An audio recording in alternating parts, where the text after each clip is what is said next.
The Centrepoint Parliament is something that's come up as an idea from the young people we support.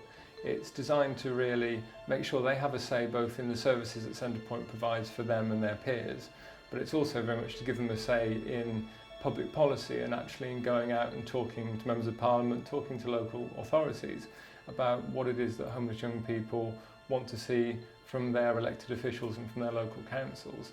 And we've had some real successes with that. We've held events at the House of Commons where young people could directly talk to senior politicians. They were talking to Labour politicians, Liberal Democrats, Conservatives, about issues from education, maintenance allowances to shared accommodation rates, stuff that actually makes a really, really big difference to their everyday lives.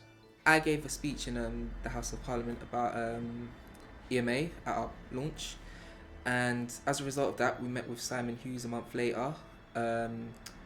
We showed him our individual budgets and how much we have coming in, how much we have going out, and as a result of that, he decided, because they were going to cut EMA, he decided that they were going to give a set amount of money to colleges so they can hand out to students individually, and that was a result of Yeah, and in addition to that, it's not just about homelessness, it's about finding solutions to homelessness. And through the Centrepoint Parliament, we have a youth educators program where all the young people involved in the Centrepoint Parliament are educated about youth homelessness and about youth work and working with young people.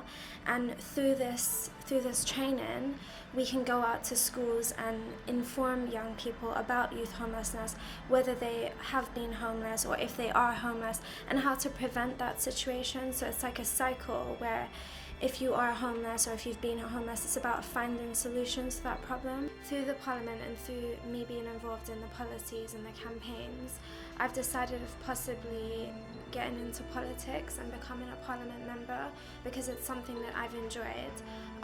Last week, Centrepoint is starting this new system where they work shadow people who work at head office.